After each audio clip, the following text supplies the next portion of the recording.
अस्सलाम वालेकुम friends, welcome to our YouTube channel और उम्मीद है आप सब लोग खैरियत से होंगे। आज की इस वीडियो में मैं आपके कमेंट्स के आपके सवालों के जवाब दूंगा ताकि हम सबके नॉलेज में हम सबके इन्फॉर्मेशन में इजाफा हो। तो देखते हैं आज का पहला कमेंट। ये कमेंट किया, इनका नाम है आयशा मलिक और वो लिखती है कि sir I am a final year PhD scholar हूँ इन एग्रीकल्चर। मुझे जॉब की बहुत ज़रूरत है, प्लीज़ मुझे गाइड करें मैं किस कंपनी में अप्लाई करूँ। I will be honest with you, PhD लोगों की ज़रूरत पूरी दुनिया को है सिवाय पाकिस्तान के। दुनिया की हर कंट्री को पीएचडी लोग चाहिए लेकिन पाकिस्तान को नहीं चाहिए। आपकी क्वालिफिकेशन की, unfortunately I am sorry to say that, आपकी क्वालिफिकेशन की कदर पाकिस्तान में नहीं होगी। तो मैं आपको बेस्ट ऑप्शन ये बताऊं कि कनाडा आप वैसे तो जॉब के ले सकते हैं, ऑफ कोर्स आपकी पर्सनल चॉइस है, लेकिन इस पीएचडी को यूज़ करते हुए यहाँ पर आप स्कॉलरशिप पर आ जाए। स्कॉलरशिप के लिए कनाडा की एक ऑफिशियल वेबसाइट है जिसमें कोई धोखा कोई फ्रेब नहीं है। उसका एड्रेस है educanada.ca। आप उस वेबसाइट पर देख लेना, वहाँ पर आपको स्कॉलरशिप्स मिल जाएंगे और उनमें से आप अप्लाई करो, आपको जो सूटेबल लगे, और उनके थ्रू अगर आप यहाँ मूव करोगे तो हो सकता है आपको फुली पेड स्कॉलरशिप मिल जाए। सब यहाँ पर आना रहना खाना पीना पढ़ना सब फ्री हो जाए, तो फिर आपके पास आगे अपॉर्चुनिटीज़ होंगी। पढ़ाई पूरी करने के बाद आपको ओपन वर्क परमिट मिल जाएगा, बहुत कुछ होगा। तो मैं आपको यही मशवरा दूंगा। अगर आपको ये मशवरा अच्छा नहीं लगा, पसंद नहीं आया, तो आप फिर से कमेंट करना, तो नेक्स्ट टाइम मैं आपको जॉब के हवाले से अगर कुछ होगा तो एडवाइस करूँगा। तो देखते नेक्स्ट कमेंट। ये कमेंट किया है, इनका नाम है उज़ैर खान और वो लिखते हैं कि इस्लाम भाई, वालेकुम सलाम, एक सवाल थोड़ा टेक्निकल एंड तफसीली जवाब दें। एक कंपनी में हम मल्टीपल जॉब्स के लिए अप्लाई कर सकते हैं और सीवी में चेंजेस करके अप्लाई करना ठीक होगा या सेम सीवी के साथ अप्लाई करें? क्योंकि चेंजिंग करके अप्लाई करें तो कंपनी सोचेगी कि इसने किसी और जॉब के लिए दूसरी सीवी दी है, बंदा एक है और इसका एक्सपीरियंस भी एक, तो डिफरेंट अप्लाई कैसे किया? भाई मेरे सवालों का जवाब दे, जज़ाकल्लाह, आप प्लीज गाइड मी। आपका सवाल बहुत इंपॉर्टेंट है और ये सिचुएशन हर वो शख्स फेस करता है जो भी जॉब्स के लिए अप्लाई करता है, और ये हमारी मजबूरी भी है कि हमें मल्टीपल जॉब्स अप्लाई करनी होती है क्योंकि हम सिर्फ अपने प्रोफेशन को, अपनी लाइन को पकड़ के नहीं बैठ सकते। कि आप अगर गौर करो तो जॉब्स की लेयर्स होती है। एक होती है लेबर कैटेगरी की जॉब्स जिसमें फिजिकल काम बहुत ज़्यादा होता है, एक होती है टेक्निकल लेवल की जॉब, इसी तरह एक होती है इंजीनियर डॉक्टर लेवल की जॉब, और फिर होती है मैनेजर लेवल की जॉब। कि जब भी एक ही कंपनी में दूसरी बार अप्लाई करें किसी दूसरी जॉब के लिए, या तो आप नया आईडी वगैरह बनाएं और फिर उससे अप्लाई करें, ताकि वहां पर क्योंकि हर कंपनी में ना आईडी के मुताबिक प्रोफाइल बन रही होती है, तो हर आईडी की अलग प्रोफाइल होगी, तो आप इस तरह से बच जाओगे अनलेस के सीवी देखने वाला एक ही आदमी ना हो। तो थोड़ा सा वो भी मार्जिन देते हैं, उन्हें भी पता होता है क्योंकि वो खुद भी तो यही प्रोसेस से गुजर के बैठे हैं ना। उन्हें पता होता है कि लोगों को ये चीजें करनी पड़ती है जॉब लेने के लिए। तो आप थोड़ा सा उनको मार्जिन दें कि वो भी थोड़ा इग्नोर करेंगे, और आप थोड़ी सी सीवी भी अपनी वाइजली बनाएं।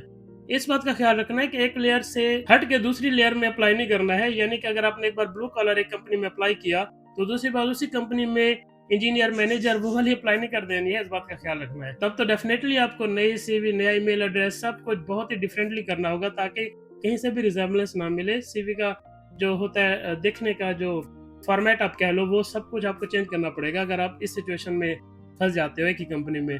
अदरवाइज आप किसी एक कंपनी को जब आप टारगेट करते हो तो उसकी एक ही लेयर की जॉब्स को टारगेट करो, फिर वो आपको थोड़ा मार्जिन भी देंगे। तो देखते हैं नेक्स्ट कमेंट। ये कमेंट किया, इनका नाम है जुनेद लियाकत और वो लिखते हैं कि फाद भाई, ये मेरा बहुत इंपॉर्टेंट क्वेश्चन है।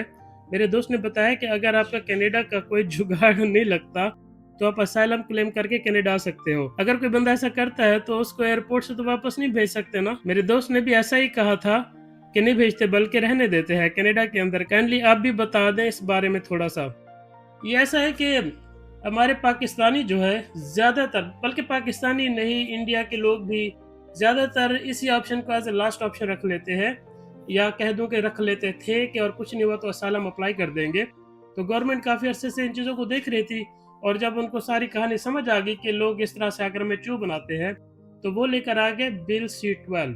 आप गूगल पर ये पढ़ लेना, आपको इसकी सारी डिटेल मिल जाएगी। बिल C-12 आने के बाद ये जो असाइलम वाला रास्ता है ना, ये बंद हो गया है अब, मतलब कि ठप्पा लग गया इस पे, और नेक्स्ट टू इम्पॉसिबल हो गया है। इसलिए अब ना तो कोई वकील असाइलम का केस लेगा अनलेस कि वो कोई बेईमान बंदा है जो सिर्फ पैसे मारना चाहता है, और ना ही कोई असाइलम अप्लाई कर रहा है। तो असाइलम वाली कहानी बंद हो गई है। पहले लोगों के पास यही ऑप्शन थी कि कनाडा आते थे और अगर कोई और जुगाड़ नहीं लगा तो फिर लास्ट में असाइलम अप्लाई करते थे। इवन के स्टूडेंट्स भी यही कुछ करते थे, लेकिन अब वो बातें खुल गई हैं। तो बिल C-12 अब कानून का हिस्सा बन चुका है, यहाँ के आइन का हिस्सा बन चुका है। और ये जो एयरपोर्ट वाली बात है, एयरपोर्ट से वापस नहीं भेजते। अगर आप एयरपोर्ट पे ही धाड़ वो शुरू कर दोगे ना कि मैं नहीं जाता, पीछे में मारा जाऊंगा और वगैरह वगैरह, तो आप एयरपोर्ट से वापस नहीं भेजते।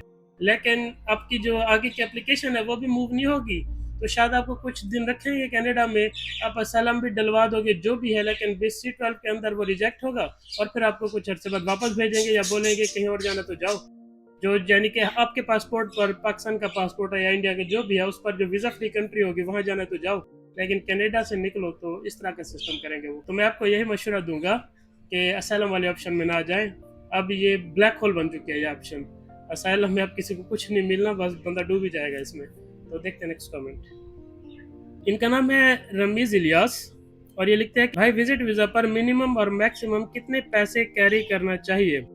विजिट वीज़ा पर आप कितने पैसे लाओगे ये डिपेंड करता है कि आप कितने दिन स्टे करोगे, कितने महंगे होटल में रहोगे, किन किन जगहों पर घूमने जाओगे।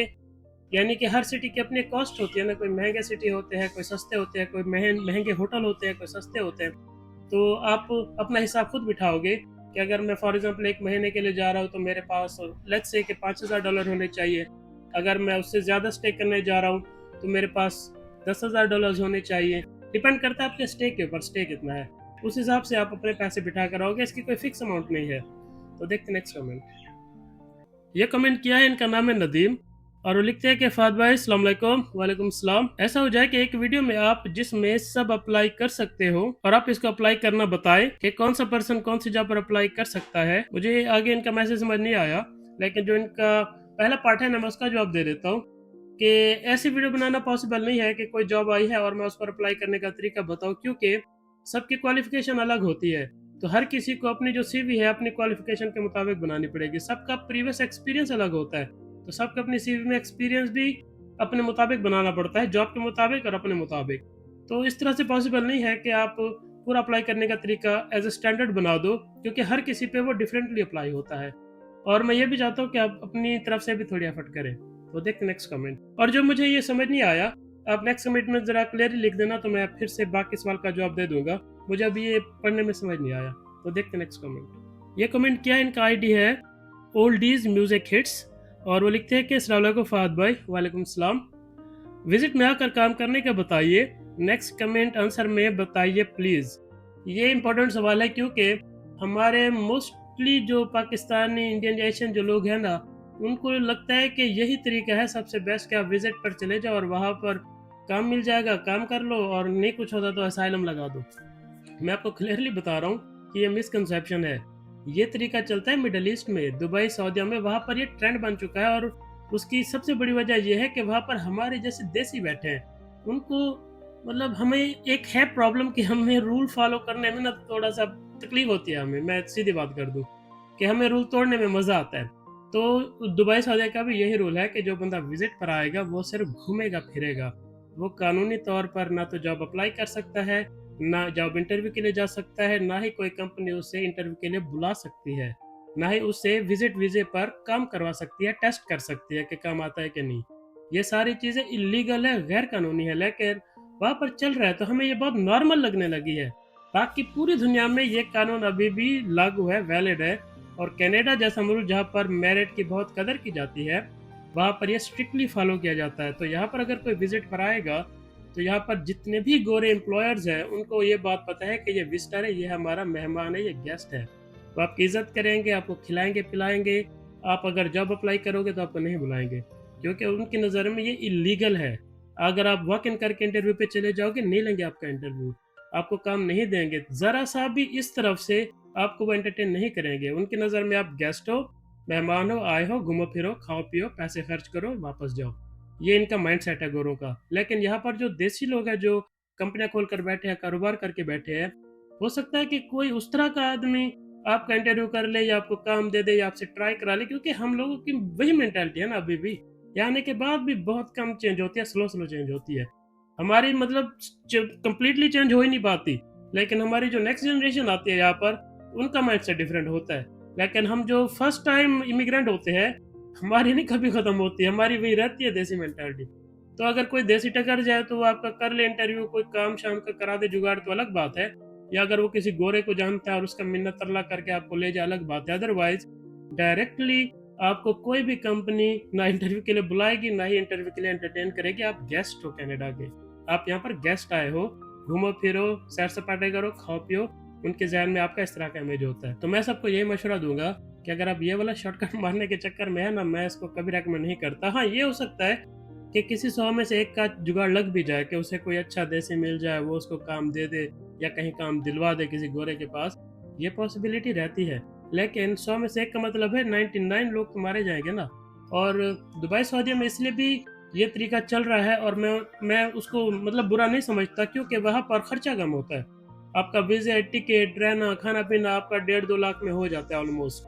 और वहाँ पर अपनी लैंग्वेज वाले लोग हैं तो थोड़ी हेल्प सपोर्ट भी मिल जाती है, इंटरव्यू में भी, बाकी चीज़ों में भी। लेकिन जब आप कनाडा आते हो ना, तो कनाडा का विजिट का खर्चा भी बम्बू काट है। टिकट महंगी, फिर यहाँ पर रहना महंगा, यहाँ का ट्रैवल, खाना पीना महंगा। तो यहाँ पर अगर आपको डॉलर खर्च करने हैं तो जो डॉलर कमा रहा है वही खर्च कर सकता है। जो पाकिस्तान इंडिया की करेंसी लेकर आ रहा है ना, उसकी कन्वर्ट के बाद ना वो लाखों रुपए लाएगा, इतने से बन जाएंगे चुनने से, उसमें दांत भी गीले नहीं होते। तो इसलिए मैं इस चीज़ को अप्रिशिएट नहीं करता। गोरे एंटरटेन नहीं करते, कानून को फॉलो करते हैं। तो देखते नेक्स्ट कमेंट। ये कमेंट किया है, इनका नाम है मोहम्मद रजाक, और वो लिखते हैं कि फाद भाई थैंक्स मेरे पिछले कमेंट का आंसर देने के लिए। You are welcome, no problem. मेरी बात हुई है वहाँ कनाडा में, विजिट पर जाऊँगा और वहाँ LMIA लूँगा, वापस पाकिस्तान आऊँगा, फिर दोबारा कनाडा जाऊँगा। क्या ऐसा हो सकता है? काइंडली आंसर दीजिएगा। जी हाँ, ऐसा बिल्कुल हो सकता है कि आप यहाँ पर विजिट पर आओ और कोई आपको LMIA दे दे, जो मैंने अभी पिछले ही कमेंट में बताया कि अगर आपकी कोई सेटिंग है या आपका कोई जानने वाला यहाँ रहता है या रिश्तेदार रहते हैं जिन्होंने आपको ये उम्मीद दिलाई है कि आप आ जाओ, हम करा देंगे, फिर ठीक है, आप यहाँ आओगे, वो आपका काम देखेंगे, आपको LMIA देंगे, आप वापस जाओगे, फिर वीज़ा अप्लाई करके आओगे। ये सब बिल्कुल पॉसिबल है, और अगर आपके रिसोर्सेज इस तरह के हैं तो आपको ये कर लेना चाहिए। लेकिन मैं इन जनरल कह रहा हूँ कि क्योंकि यहाँ पर विजिट पर आना बहुत महंगा है, 10, 15, 20 लाख लग जाता है, इसलिए मैं इस बात को अप्रिशिएट नहीं करता। अदरवाइज इस तरह से भी आप यहाँ पर आकर पक्के हो सकते हो, काम ले सकते हो। लेट्स से स्पेशली अगर आप किसी टेक्निकल काम में हो ना, वेल्डर, प्लम्बर, कारपेंटर, इस तरह के किसी काम में हो ना, आप विजिट पर आते हो, तो इनकी तो अन्य डिमांड है यहाँ पर। तो आपसे कोई भी ट्राई लेकर आपको LMIA वगैरह जॉब ऑफर दे देगा। लेकिन ये है तो फिर भी रिस्क, जैसे वो कहते हैं ना कि अंधेरे का हाथ है ना, नजर तो कुछ नहीं आ रहा, अंधेरे का हाथ है तो फिर भी रिस्क कि अगर वहां से 10 लोग आ गए जो टेक्निकल थे, अगर किसी भी वजह से, लैंग्वेज की वजह से, किसी वेदर की वजह से, किसी भी वजह से 10 में से 8 का नहीं हुआ, तो 8 को तो 10, 15, 20 लाख की पड़ गई ना।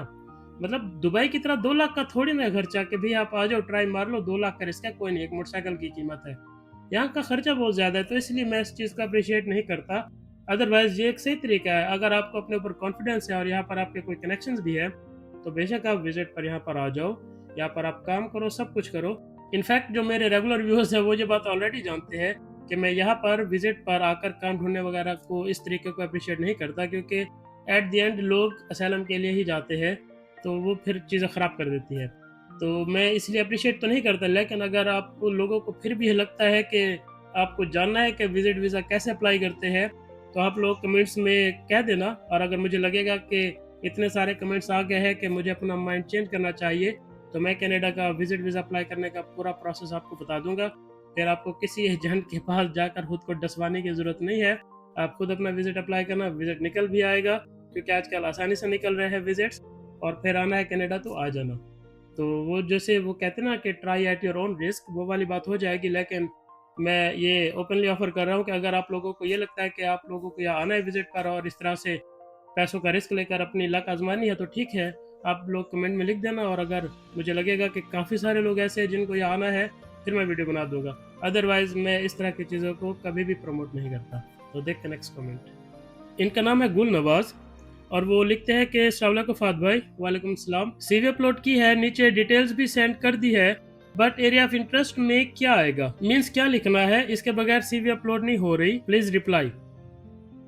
देखिए, जब भी आप कोई जॉब अप्लाई करते हो ना, और वो आपको एक फॉर्म देते हैं या स्क्रीनिंग क्वेश्चन देते हैं और आप कहीं पर अटक जाते हो ना, तो इस तरह से आप पूछ लिया करो। एरिया ऑफ इंटरेस्ट आप लिखोगे कि जिस जॉब के लिए आप अप्लाई कर रहे हो उसके अलावा आपको क्या क्या काम करने आता है या क्या क्या काम करना अच्छा लगता है, क्योंकि कभी कभी कंपनी ये देखती है कि अगर बंदा अच्छा है, क्वालिफाइड है और इस जॉब पर फिट नहीं हुआ तो वो आपको किसी और जॉब के लिए कंसीडर कर देते हैं। तो आपने वाइजली इस सवाल को यूज़ करना है, यह आपके लिए सेकंड चांस का काम करता है। तो आपको इस जॉब के अलावा जो जॉब आप अप्लाई कर रहे हो और कौन-कौन से काम आते हैं, या किन-किन काम का आपके पास एक्सपीरियंस है, या किन-किन कामों में आप इंटरेस्टेड हो। एरिया ऑफ इंटरेस्ट में वो आप सारे लिख देना। तो अगर यहाँ पर वो किसी भी वजह से आप रह जाते हो, तो वो आपको दूसरी जॉब के लिए कंसीडर कर लेंगे, क्योंकि एक ही कंपनी में बहुत सी जॉब्स होती है। वो होगी सेम लेवल की, लेकिन थोड़ी डिफरेंट काम होगा। तो ये एक अपॉर्चुनिटी होती है आपके पास अपने आप को दूसरा चांस देने के लिए किसी जॉब पर। तो देखते हैं नेक्स्ट कमेंट। ये कमेंट किया है, इनका नाम है एम सलमान, और वो लिखते हैं कि भाई गारमेंट्स टेक्सटाइल इंडस्ट्री की जॉब बताइए, मुझे 15 साल का एक्सपीरियंस है, प्लीज़ भाई। ऐसा है कि गारमेंट्स ऐसे थोड़े से सेक्टर्स में से एक ऐसा सेक्टर है जिसकी जॉब्स कनाडा में नहीं है, ऑलमोस्ट ना होने के बराबर है, क्योंकि कनाडा अपना 85% गारमेंट्स बाहर से इंपोर्ट करता है। चाइना से, बांग्लादेश से, वियतनाम से, इस तरह के मुल्कों से गारमेंट्स यहाँ पर इंपोर्ट होकर आता है। तो यहाँ पर 15% यानी कि 85% बाहर से आता है। जो कपड़े हम लोग जैसे मैं पहन के बैठा हूँ, ये सारे कपड़े बाहर से आते हैं। बस 15% ऐसा है जो लग्जरी ब्रांड की होती है ना चीज़ें, वो यहीं पर बन जाती है। लेकिन जो जेनेरिक यूज़ की चीज़ें हैं, आम इस्तेमाल के जो कपड़ा है, वो सारा बाहर से आता है यहाँ पर। तो गारमेंट्स में, टेक्सटाइल सेक्टर में यहाँ जॉब हो सकती है, 15% चांस तो है, लेकिन बहुत कम है जॉब्स। तो आई होप आपको मेरी बात समझ में आ रही होगी। जॉब्स है, हो भी सकती है, लेकिन बहुत कम है। तो देखते हैं नेक्स्ट कमेंट। ये कमेंट किया है अजहर शाह ने, और वो लिखते हैं कि डियर फाद साहब, please confirm that there is annual increase in salary. हाँ जी, कनाडा में हर साल सैलरी इंक्रीज होती है, और वो गवर्नमेंट की तरफ से होती है, कंपनी की तरफ से नहीं होती। कंपनी भी इंक्रीज कर सकती है अगर चाहे तो, अगर अच्छा परफॉर्म कर रही है, अदरवाइज गवर्नमेंट की तरफ से होती है। इस साल सैलरी बढ़ी थी हमारी 25 सेंट्स पर आवर। जो भी पर आवर रेट होता है ना किसी का, $16, $20, $25, $30, जो भी है, $35, उसके ऊपर 25 सेंट्स पर आवर सैलरी बढ़ी है। और पिछले साल बढ़ी थी 35 सेंट्स पर आवर, और उससे पिछले साल बढ़ी थी 55 सेंट्स पर आवर। उससे पहले का मुझे नहीं पता। तो हर साल बढ़ती है, थोड़ी-थोड़ी बढ़ती है, हर साल पर आवर के हिसाब से बढ़ती है। तो देखते हैं नेक्स्ट कमेंट। ये कमेंट किया है, इनका नाम है मोहम्मद शरफ, और वो लिखते हैं कि कोई जुगाड़ लगा दो लेबर में भाई। कोई जुगाड़ नहीं है मेरे पास। मैं सबको ओपनली ऑनेस्टली बताता हूँ कि इस वक्त फ़िलहाल मेरे हाथ में कोई जॉब नहीं है। आप खुद अप्लाई करें, जॉब्स बहुत ज़्यादा है कनाडा में। मैं इन फ्यूचर इस पर एक वीडियो बनाऊँगा, तो आई होप कि आप हैरान हो जाओगे ये जानकर के कितनी ज़्यादा जॉब्स है यहाँ पर। लेकिन मेरे हाथ में कोई जॉब नहीं है। अगर कोई शख्स बिज़नेस करता है उसके हाथ में जॉब होती है। अगर किसी के ऐसे नोन हैं जो बिज़नेस कर रहे हैं उनके हाथ में जॉब होती है। मेरे हाथ में फ़िलहाल कोई जॉब नहीं है। तो इन फ्यूचर अल्लाह जानता है क्या होगा, लेकिन अभी कुछ नहीं है। तो देखते हैं नेक्स्ट कमेंट। इनका आईडी है मनी, और ये लिखते हैं कि सर मुझे ये जॉब ले दो, आपको 40 लाख दे सकता हूँ। मैंने अभी पिछले कमेंट में बताया ना कि आप 40 लाख बोलो, 40 करोड़ बोलो, मेरे हाथ में कोई जॉब नहीं है। और हाँ, एक और बात, ये ज़रूरी बात है कि वो सब लोग जिनके पास 40-50 लाख, 70-80 लाख रुपए है ना, तो आप लोग बच के रहना उन एजेंट से जो आपको धोखा देंगे, लारा देंगे जॉब का। क्योंकि यहाँ जॉब के लिए आपको एलएमआई का लेटर और जॉब ऑफर लेना पड़ता है, और वो जो यहाँ का रेट चल रहा है ना, वो है $40,000, यानी कि पाकिस्तान के तकरीबन 80-90 लाख, 1 करोड़ रुपए का खाली वो पेपर है। उसके बाद भी और चीज़ें हैं, और बीच में जो लोग होंगे, यहाँ से जो पेपर लेगा, आपको जो एजेंट पेपर देगा, हर बंदा अपना 10-10, 15, 20-20 लाख रखेगा। तो आपको अगर कनाडा का कहीं से कुछ ऑफर मिल भी जाए कि हाँ जी पैसे भर के पहुंच जाओ, तो 1.25 करोड़ से लेकर 1.5 करोड़ लगेगा आपका। अगर कोई शख्स आपको कहता है ना कि मैं 40-50 लाख में करा दूंगा, तो वो फ्रॉड कर रहे हैं। आप ऐसे शख्स से बच के रहना। अगर कोई आपको 40 लाख, 50, 60, 70, 80 लाख का बोले, तो वो सीधा सीधा फ्रॉड कर रहा है। उसका बाप भी नहीं करा सकता इतने पैसों में, क्योंकि यहाँ पर भी एक लोकल कम्युनिटी में पता होता है कि देशियों का क्या रेट चल रहा है अभी। तो मैंने आपको बता दिया कि 1.25 करोड़, 1.5 करोड़ तक ही आजकल जो अगर कोई पैसे भर के आ सकता है तो वो आ रहा है। तो आपने ये 40-50-60 लाख वाले एजेंटों से बच के रहना है, ख्याल करना है, किसी के धोखे में नहीं आ जाना। तो देखते नेक्स्ट कमेंट। ये कमेंट किया है, इनका आईडी है जस्ट अनस, और वो लिखते हैं कि अगर किसी का कस्टमर केयर का 19 साल का एक्सपीरियंस हो, वो अपनी ओरिजिनल सीवी सेंड करे, या फिर कोई सीवी बना के सेंड करे रिलेटेड टू दिस जॉब। ऐसा है कि मैं आपको मायूस नहीं करना चाहता, लेकिन वो सारी जॉब्स जिनको एआई रिप्लेस कर सकता है या जिनका ताल्लुक वर्क फ्रॉम होम से होता है, वो जॉब्स कम होती जा रही है। पूरी दुनिया में कम हो रही है और जो फर्स्ट वर्ल्ड कंट्रीज़ है, कनाडा जैसे मुल्क, यहाँ पर सबसे पहले कम हो रही है। जैसे आपने हॉलीवुड की फ़िल्मों में देखा होगा ना कि वो जो गैर खलाई मखलूक होती है, जब दुनिया पर हमला करती है तो सबसे पहले अमेरिका पर करती है। तो इसी तरह से जब इस तरह की एआई वाली टेक्नोलॉजी आती है ना, तो सबसे पहले जो जॉब्स खाती है ना, वो इन्हीं कंट्रीज़ से, फर्स्ट वर्ल्ड कंट्री से जॉब खाती है। तो ये जो कस्टमर केयर वाला काम है, इसको एआई ने खाना शुरू कर दिया ऑलरेडी। अभी भी यहाँ पर आप बैंक कॉल करो या किसी भी कंपनी की हेल्पलाइन पे कॉल करो, तो पहले एआई आपसे पूछ लेता है कि हाँ, क्या मसला है बताओ, मैं सॉल्व कर दूँ। तो हम उसको बता देते हैं और अक्सर मसले फ़ोन पे सॉल्व हो जाते हैं, बंदे से बात नहीं करनी पड़ती। इन केस अगर कोई ना हो मसला उससे हल, तो फिर बंदे तक जाते हैं। तो कहने का मतलब ये है कि पहले अगर वहाँ 100 लोग थे तो अब 10 हो गए। तो कस्टमर केयर उसी ही कैटेगरी में आती है जिसको खतरा है। तो मैं आपको डिस्टर्ब नहीं करना चाहता, मायूस नहीं करना चाहता, मैं आपको रियलिटी बता रहा हूँ कि आप कोई और स्किल लर्न करना शुरू कर दें साथ-साथ, क्योंकि अभी तो ये शुरुआत हुई है। वी डोंट नो कि 10 साल बाद एआई क्या भसड़ मचा देगा। तो आप खुद को या तो एआई सीखने में लगा दें या कोई और स्किल डेवलप करना अपनी शुरू कर दें। ये एआई जो है ना, remote jobs, customer care type job जो घर बैठ के हो जाए, फ़ोन पे हो जाए, इन जॉब्स को काफ़ी नुकसान पहुँचाएगा। तो मतलब ज़ीरो नहीं कर देगा, लेकिन जहाँ 100 लोग चाहिए थे वहाँ 10 हो जाएँगे, तो इस तरह का सीन बनेगा। तो देखते हैं नेक्स्ट कमेंट। ये कमेंट किया है, इनका नाम है काज़मी और वो लिखते हैं कि फ़ाद भाई, क्या कनाडा में असिस्टेंट एडमिनिस्ट्रेशन की जॉब मिल जाती है? जी हाँ, यहाँ पर ऑफ़िस जॉब्स काफ़ी सारी होती हैं, जो व्हाइट कॉलर जॉब्स हम जिनको कहते हैं, जिनमें फ़िज़िकल कुछ ना करना पड़े, भले सैलरी लो हो, लेकिन अगर फ़िज़िकल आप कुछ नहीं करोगे तो वो व्हाइट कॉलर है। तो यहाँ पर बहुत जॉब्स होती है एडमिनिस्ट्रेशन की, आप गूगल पर देखोगे मिल जाएगी आपको, लेकिन इस तरह की जॉब्स अक्सर लिंक्डइन पर मिलती है। जो जॉब्स मैं आपको बताता हूँ, ये वो वाली जॉब्स होती है जो जिनको ब्लू कॉलर जॉब्स कहते हैं। ये अखबार में आती है, यहाँ के सरकारी ऑफिस में उसको लगाते हैं, जो पब्लिक नोटिस बोर्ड्स होते हैं सड़कों पर, रास्तों में, वहाँ पर लगाते हैं इनको। ऑनलाइन भी पब्लिश करते हैं, लेकिन लिंक्डइन पर ऐसी जॉब्स बहुत कम होती नहीं होती। ब्लू कलर जॉब, जो व्हाइट कलर जॉब्स हैं, वो ज़्यादातर लिंक्डइन पर होती है, उन्हें ऐसे पब्लिकली नहीं लगाया जाता। तो अब देखो लिंक्डइन में आपको ये जॉब्स मिलेंगी। फिर भी अगर आप कोशिश कर लो, मैं ये चाहता हूँ कि हर कोई एटलीस्ट अपनी तरफ से कोशिश करे। अब देखो अगर आपको कुछ नहीं मिलता है फिर आप बताना, तो मैं अपनी तरफ से भी फिर देखूँगा। अगर इसका कोई प्लेटफ़ॉर्म है, कोई जगह है जहाँ पर बाहर से लोगों को हायर कर रहे हैं इस तरह की जॉब्स के लिए, तो फिर मैं आपको गाइड कर दूँगा। तो देखते हैं नेक्स्ट कमेंट। ये कमेंट किया है, इनका नाम है मोहम्मद सुहेल और वो लिखते हैं कि in the application form info page they were asking for experience of the applicant, but you said they are not asking any question about education और experience and additional informations. Why so?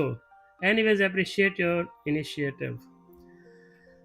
हाँ, आप भी सही हो, मैं भी सही हूँ। मैं बताता हूँ कि मिसअंडरस्टैंडिंग कहाँ हुई है।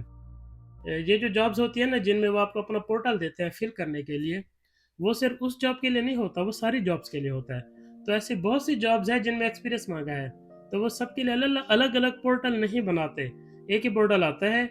तो अगर किसी जॉब में उन्होंने एक्सपीरियंस नहीं मांगा, आप जॉब डिस्क्रिप्शन पढ़ लो, मैंने खुद से ज़बानी तो नहीं बताया होगा कुछ भी, मैंने आपको स्क्रीन पर दिखाया होगा। आप डिस्क्रिप्शन आप खुद से पढ़ लो। अगर उस डिस्क्रिप्शन में कहीं पर उन्होंने एजुकेशन एक्सपीरियंस नहीं मांगा तो नहीं चाहिए। हाँ, जब आप पोर्टल फिल करने जाओगे वहाँ पर अगर वो मांग रहे हैं, तो इसमें 2 बातें हैं। एक तो ये कि वो जेनेरिक पोर्टल है जो सब जॉब्स पे लगता है, उन पे भी जिनमें एक्सपीरियंस माँगा गया होगा। दूसरी बात ये कि जो भी इस जॉब पर अप्लाई करेगा, तो कुछ तो ऐसे होंगे जिनके पास एक्सपीरियंस नहीं है, लेकिन बहुत से ऐसे होंगे जिनके पास प्रीवियस कोई ना कोई एक्सपीरियंस तो होगा। वो कहाँ लिखेंगे फिर? आप लॉजिक समझ रहे हो ना? तो आपका जो भी उन्होंने नहीं माँगा ठीक है, लेकिन अगर आपके पास कोई एक्सपीरियंस है, वो तो आप लिखोगे। तो इसलिए वो जगह रखी जाती है। तो इसका मतलब ये नहीं कि जॉब में एक्सपीरियंस चाहिए था, ऐसा कुछ नहीं है। आपका जो एक्सपीरियंस है आप उधर लिखो, नहीं है तो खाली छोड़ो, या फिर कोई भी रेलेवेंट एक्सपीरियंस लिखो, क्योंकि शायद खाली छोड़ने से आगे एप्लीकेशन मूव नहीं होगी। आई होप आपको बात का लॉजिक समझ आ रहा होगा। तो थोड़ी सी बस मिसअंडरस्टैंडिंग हुई है, ऐसा कुछ नहीं। तो देखते हैं नेक्स्ट कमेंट। इनका नाम है सिराजुल हक और वो लिखते हैं कि रिज्यूमे में लिंक्डइन प्रोफाइल ऐड करना चाहिए। मैंने अभी थोड़ी देर पहले बताया कि जो व्हाइट कॉलर जॉब्स होती है ना, वो अक्सर लिंक्डइन पर आती है। तो लिंक्डइन पर अप्लाई करने के लिए फिर आपके पास लिंक्डइन की प्रोफाइल भी होनी चाहिए। लेकिन जो ब्लू कॉलर जॉब्स हैं, उनके लिए लिंक्डइन ना भी हो तो चलेगा। और मैं ये कहूँगा कि बेहतर है कि लिंक्डइन ना हो, क्योंकि ये लोग आपसे ये एक्सपेक्ट नहीं करते कि एक आदमी जो यहाँ पर लेबर आ रहा है या फार्म वर्कर आ रहा है, वो लिंक्डइन भी चलाता होगा। उनको तो ये लगता है कि हार्डली इसको कंप्यूटर चलाने आता होगा या हार्डली कोई इस तरह की हाई-फाई चीज़ें करनी आती होगी। तो अगर ब्लू कॉलर जॉब में लिंक्डइन नहीं है तो वो सही है, बेस्ट है बल्कि। ताकि बाद में जब वो गवर्नमेंट ऑफ कनाडा खोदेगी ना आपकी इन्फॉर्मेशन, तो अच्छा उन्हें कुछ ना मिले। तो लेकिन जो व्हाइट कलर जॉब्स है वो तो आप बिना लिंक्डइन के अप्लाई नहीं कर सकते। तो ये डिपेंड करता है आप किस तरह की जॉब अप्लाई कर रहे हो, फिर उसके मुताबिक रिज्यूमे होगी और उसके मुताबिक आप डिसाइड करोगे कि लिंक्डइन हो या ना हो, और अगर हो तो कैसे हो। देखते नेक्स्ट कमेंट। ये कमेंट भी सिराजुल हक का है और वो लिखते हैं कि एक्सपीरियंस लेटर कैसे बनाया जाए। एक्सपीरियंस लेटर बहुत ही ज़्यादा इंपॉर्टेंट डॉक्यूमेंट होता है और ये डेफिनेटली वेरीफाई भी होता है। तो जब आप एक्सपीरियंस लेटर आप अपना बनाओगे, अगर तो वो ओरिजिनल है, रियल है, जहाँ पर आपने काम किया था वहीं से लिया है, तब तो वो उनके लेटर हेड पर होगा और नीचे एचआर के साइन और स्टैंप होंगे और बाकी जो डिटेल होती है वो होगी सारी उसमें। लेकिन अगर आपने मतलब ऐसे जुगाड़ से किया था, तो फिर आपने जुगाड़ में इस बात का ख्याल रखना है कि जिस जगह से आप एक्सपीरियंस लेटर बनवाओगे वो बिजनेस रजिस्टर्ड होना चाहिए। पाकिस्तान में दुकानें अक्सर रजिस्टर नहीं करवाते क्योंकि वो टैक्स फिर देना पड़ता है ना, कहानी ख़राब हो जाती है। लेकिन जब आप कनाडा के लिए एक्सपीरियंस लेटर दोगे, तो वो ऐसी दुकान का या ऐसी जगह का या ऐसे बिजनेस का होना चाहिए जो रजिस्टर्ड है। क्योंकि जब एक्सपीरियंस लेटर को वेरीफाई करते हैं गवर्नमेंट ऑफ कनाडा, तो वो 2-3 बातें वेरीफाई करती है कि ये कि वो बिज़नेस ओरिजिनल है कि नहीं, वो रियल है, एग्ज़िस्ट करता है कि नहीं। दूसरा ये कि क्या आप वहाँ काम करते थे या नहीं, और तीसरा ये कि आपको उस काम के बदले में जो सैलरी मिलती थी, उसका कोई बैंक में रिकॉर्ड वगैरह है कि नहीं। तो ये 3 बातें चेक करते हैं, जिससे आपका एक्सपीरियंस वैलिडेट होता है।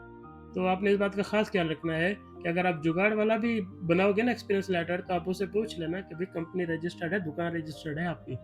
तो बाद में ये चीज़ें फिर तंग करती हैं, नहीं तो क्योंकि अगर एक्सपीरियंस लेटर की वेरिफिकेशन फेल हो जाए तो वीज़ा एप्लीकेशन फेल हो जाती है। तो ये आपका इंपॉर्टेंट सवाल है और इसको वाइजली आपने डील करना है। ये ऐसे कोई सिंपल सी चीज़ नहीं है ये। तो देखते हैं नेक्स्ट कमेंट। ये कमेंट किया, इनका नाम है नईम अख्तर और वो लिखते हैं कि भाई मैं भी वीज़ा अप्लाई करना चाहता हूँ, पर जो एजेंसी या एजेंट से बोला वो 50 लाख से ऊपर पैसे मांग रहे हैं और आप कहते हैं कि इतना खर्चा नहीं होता हमारे पास, ना तो ट्रैवल हिस्ट्री है और ना बैंक स्टेटमेंट, तो क्या करें, प्लीज हेल्प मी। पहली बात तो ये कि अगर वो 50 लाख ले रहे हैं ना, तो वो फ्रॉड ही कर रहा है आपके साथ। मैंने अभी बताया कि करोड़ से ऊपर की बात है अगर आपको पैसे खर्च करके जाना है तो ऐसे लोगों से तो आप बच के रहे जो 50-60 की रेंज में है। और दूसरी बात ये कि आपको कनाडा आने के लिए प्लान करना पड़ेगा। आप शायद यकीन ना करोगे, लेकिन जो हमारा पड़ोसी मुल्क है इंडिया, वो लोग इतने इंटेलिजेंट हो चुके हैं इस काम में कि अगर कोई शख्स खुद कनाडा नहीं आ पाता तो वो अपने बच्चों को तैयार करता है बचपन से, उनको उस तरह की पढ़ाई करवाता है, फिर उनको यहाँ भेजने के लिए मतलब वो एक पूरा रास्ता बनाता है। 10-10, 15-20 साल की प्लानिंग करते हैं वो लोग, इसलिए वो निकल आते हैं बाहर, कामयाब हो जाते हैं। हमारे लोग प्लानिंग करने में अभी भी पीछे रह गए हैं। ठीक है, तब्दीली आएगी, आहिस्ता-आहिस्ता आएगी, लेकिन अभी से ही तब्दीली लाना शुरू करो आप। अब ये बातें आप भूल जाओ कि बैंक स्टेटमेंट नहीं है, एजेंट जुगाड़ करे, या आपने वो दूसरा क्या लिखा, ट्रैवल हिस्ट्री नहीं है, एजेंट जुगाड़ करे। ट्रैवल हिस्ट्री तो चाहिए होती है सिर्फ विज़िट वीज़ा के लिए, वर्क के लिए तो ट्रैवल हिस्ट्री चाहिए ही नहीं। और जो बैंक स्टेटमेंट है, वर्क वीज़ा के लिए बैंक स्टेटमेंट नहीं चाहिए होती। बैंक स्टेटमेंट आपको चाहिए होती है जब आप डायरेक्ट रेज़िडेंसी अप्लाई करते हो। मैं आपको एक बार फिर से बताता हूँ, ट्रैवल हिस्ट्री से विजिट के लिए चाहिए। अगर आप विजिट पर आ रहे हो फिर तो आप टेंशन लो थोड़ी सी, अगर नहीं तो फिर ट्रैवल हिस्ट्री भूल जाओ। बैंक स्टेटमेंट आपको चाहिए होती है रेजिडेंसी वीज़ा के लिए। अगर आप वर्क पर आ रहे हो तो फिर आपको बैंक स्टेटमेंट भी नहीं चाहिए। रेजिडेंसी वीज़ा मतलब जैसे एआईपी, पीएनपी या जैसे जीटीएस वगैरह इस तरह की चीज़ें। तो अगर आपके पास बैंक स्टेटमेंट नहीं है तो आप 6 महीने लगाकर बैंक स्टेटमेंट बनाओ। हर महीने उसमें एक ही तरह की अमाउंट डालो, थोड़ी-थोड़ी निकालो, फिर उसको बिल्ड करो, अपनी ओरिजिनल स्टेटमेंट बनाओ। 6 महीने बाद आ जाना कनाडा, ऐसी क्या जल्दी है? तो आप खुद से अपनी स्टेटमेंट बनाओ, रेडी करो। ये शॉर्टकट वाली चीज़ें मेरे ख्याल में छोड़नी चाहिए लोगों को। आहिस्ते-आहिस्ते छूटेंगी, लेकिन अभी से आप शुरुआत करो, अपनी स्टेटमेंट खुद बिल्ड करना शुरू करो। अगर आपको विज़िट पर आना है तो अपनी ट्रैवल हिस्ट्री खुद बनाओ। जो करीब-करीब मुल्क है, जो सस्ते भी पड़ते हैं, जाना भी आसान है, ठप्पा भी लगता है पासपोर्ट पर, वहाँ जाओ। अज़रबैजान निकल जाओ, मलेशिया चले जाओ, इसी तरह और भी जो होंगे आस-पास के कंट्री, बांग्लादेश चले जाओ। तो बनाओ अपनी ट्रैवल हिस्ट्री, ठीक है, फिलीपींस चले जाओ। तो आसान वाले वीज़े लगवाओ जो सस्ते भी है, टिकट भी सस्ती है, फिर करो इस तरह से अपनी ट्रैवल हिस्ट्री खुद बनाओ। क्यों एजेंट के पास फँसना है? मतलब मुझे ये बात समझ में नहीं आती कि जब एक ऑप्शन है अपनी प्रॉब्लम सॉल्व करने की, ठीक है 6 महीने लग जाएँगे, तो कर लो ना, सेफ ऑप्शन तो है, हर चीज़ अपने हाथ में होगी, पैसे भी कम लगेंगे और घूम फिर आओगे, ज़रा लाइफ़ एन्जॉय कराओगे, दुनिया दिखाओगे। तो खुद से करो चीज़ें आप, ये एजेंटों-वेजेंटों को छोड़ो, खुद से करो आप चीज़ें। तो देखते हैं नेक्स्ट कमेंट। ये कमेंट किया है, इनका नाम है तारिक शाह और वो लिखते हैं कि अस्सलाम वालेकुम फ़ाद भाई। वालेकुम सलाम। पहले मैं आपको ये बता दूं कि ये बहुत ज़्यादा बड़ा मैसेज है, तो शायद मैं बीच में कट करके पढ़ के आपको फिर जवाब दे दूंगा इसका। वो लिखते हैं कि मेरे कुछ क्वेश्चंस हैं, मेहरबानी करके वीडियो में इनका जवाब ज़रूर दें। तो इनका पहला क्वेश्चन ये है कि क्या जेडी अर्विंग लिमिटेड और मकैन फूड्स ने 2025-26 में किसी पाकिस्तानी को हायर किया या नहीं? आगे जाने से पहले मैं आपको इसी का जवाब दे देता हूँ कि मुझे कैसे पता होगा कि उन्होंने किसी को हायर किया या नहीं। अगर मेरे सब्सक्राइबर में से भी कोई हायर हो जाए और वो ना मुझे कमेंट में बताए तो मुझे तो नहीं पता चल सकता। तो मुझे बिल्कुल नहीं पता उन्होंने हायर किया या नहीं। हो सकता है किया होगा, हो सकता है नहीं किया होगा, तो मेरे पास तो इसका कोई जवाब नहीं है। और दूसरा उन्होंने सवाल पूछा है कि मैं जब भी किसी जॉब के लिए अप्लाई करता हूँ तो उसके बाद अपनी लिंक्डइन प्रोफाइल में चेंजेस करता हूँ, क्या ये ठीक है? क्या प्रोफाइल्स को स्टेबल रखना चाहिए? नहीं, ऐसा नहीं है कि आप हर जॉब अप्लाई के बाद चेंजेस करो। आप चेंजेस तब करना जब आपके पास कोई इंटरव्यू की ईमेल आ जाए, क्योंकि या तो वो इंटरव्यू से पहले या इंटरव्यू के बाद आपकी सोशल मीडिया की प्रोफाइल देखेंगे। खाली सीवी भेजने पर वो नहीं देखते, बस सीवी पर ही डिसाइड करते हैं कि शॉर्टलिस्ट करना है या नहीं। शॉर्टलिस्ट के बाद डिसाइड करते हैं कि इंटरव्यू पहले इसका करना है या किसी दूसरे का। जब इंटरव्यू पर बात पहुंचे, अक्सर कंपनियां 100 में से 90 कंपनियां इंटरव्यू के बाद चेक करती है अगर आप इंटरव्यू पास कर लो। ऐसा काम खा के एफर्ट में कोई नहीं जाता, यहाँ पर बराबर पैसे कंपनी दे रही होती है लोगों को। तो बंदे को हायर करना है नहीं, फॉर एग्जाम्पल मैं कह रहा हूँ, किसी और की बात कर रहा हूँ, तो क्यों सीवी आने पर ही वो उसके सोशल मीडिया के पीछे लग जाएंगे? मतलब रिश्ते की बात थोड़ी ना हो रही है। ज़्यादा से ज़्यादा ये है कि यार ठीक है, साइड पे करो, डिलीट करो सीवी। तो अप्लाई करने पर लिंक्डइन को कुछ नहीं करना है। जब आपको इंटरव्यू की मेल आ जाए ना, तब कोई होगी कोई एचआर वाला के वो सोचेगा कि पहले देख लूँ ताकि इंटरव्यू में सवाल अच्छे प्रिपेयर कर लूँ। तो हो सकता है सोशल मीडिया पर एक राउंड मार ले आपके बारे में।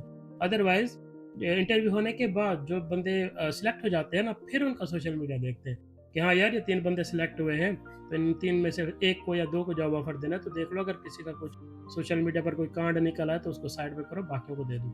तब चीज़ें चेक होती है और तब आपको लिंक्डइन प्रोफाइल चेंज भी कर लेनी चाहिए, ऐसे नहीं सीवी भेजने पे नहीं।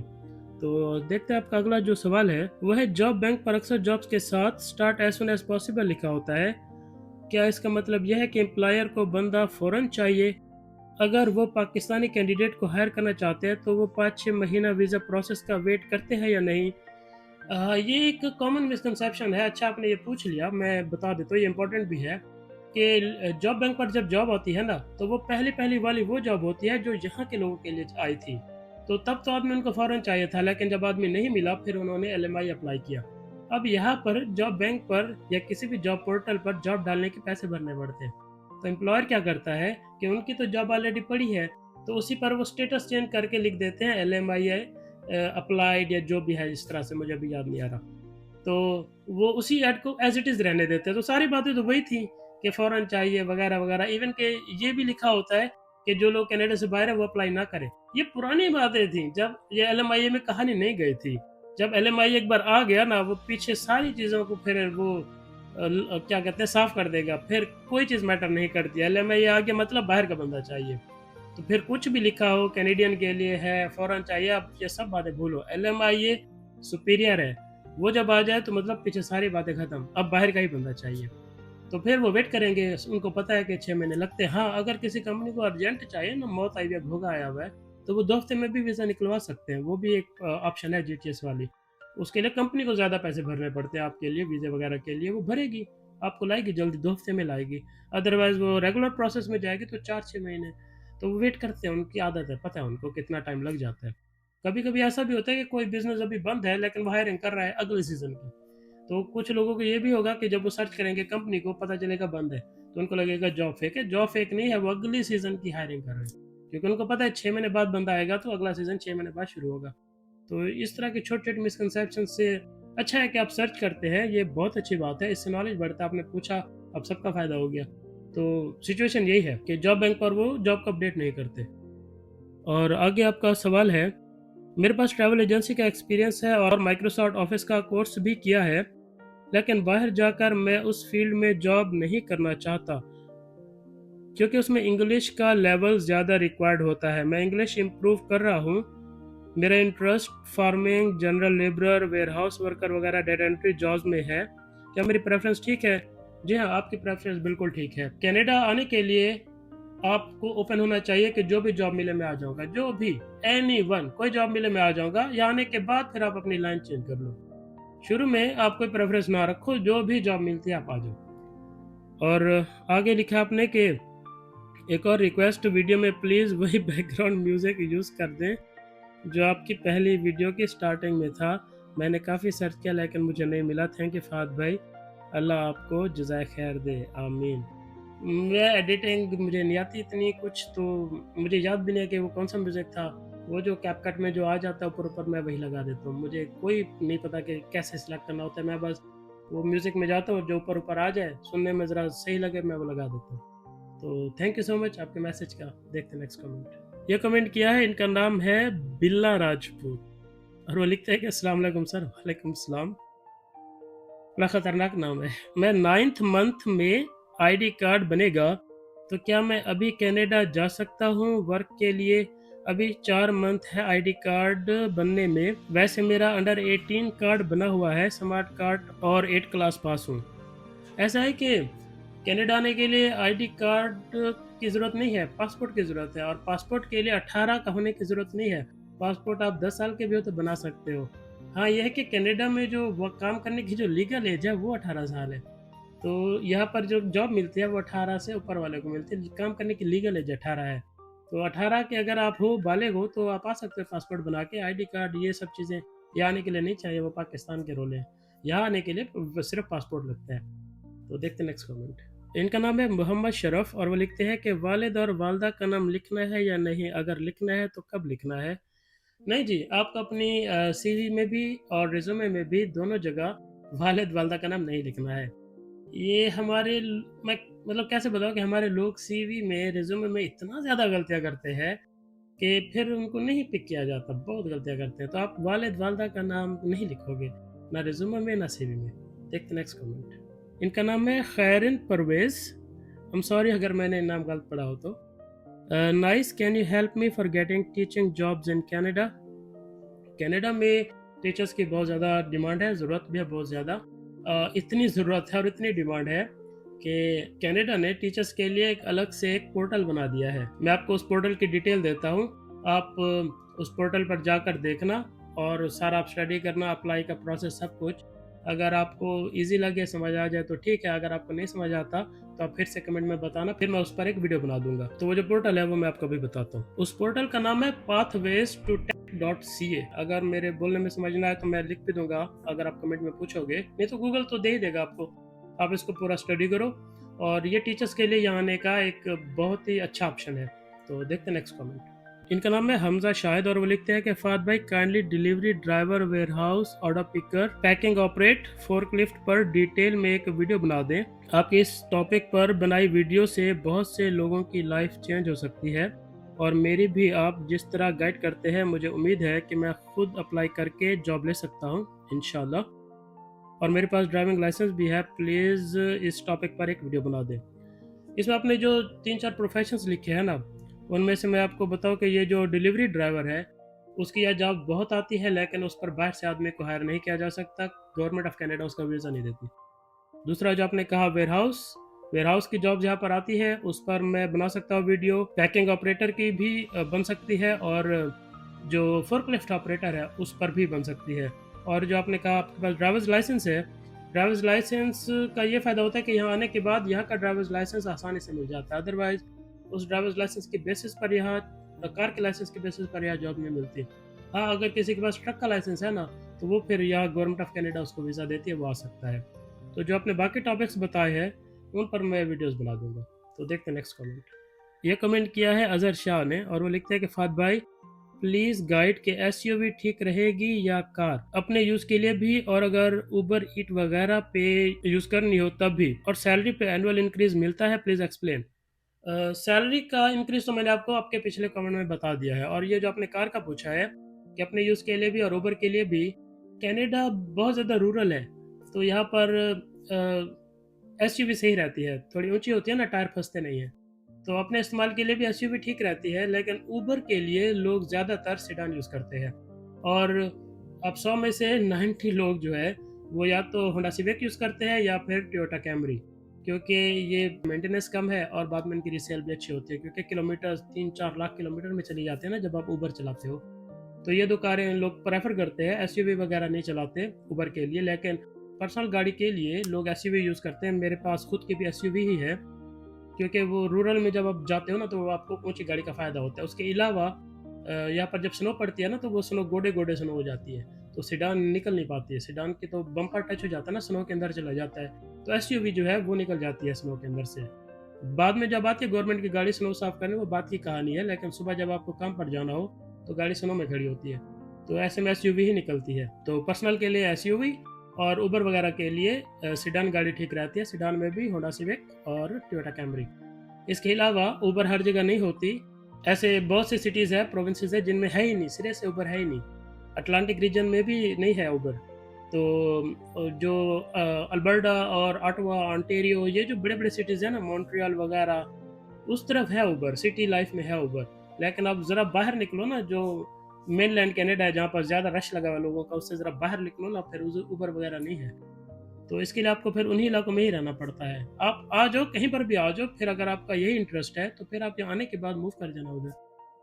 तो देखते हैं नेक्स्ट कमेंट। इनका idea old is music kids, और वो लिखते हैं कि फाद भाई विजिट में आके सेटलमेंट होने का कोई रास्ता है? हाँ जी, एक रास्ता है कि आप यहाँ पर विजिट पर आओ और किसी देसी के साथ आपकी हाय हेलो अच्छी हो जाए और वो आपको या तो अपने पास काम पर रख ले या कहीं पर आपको काम पर लगवा दे।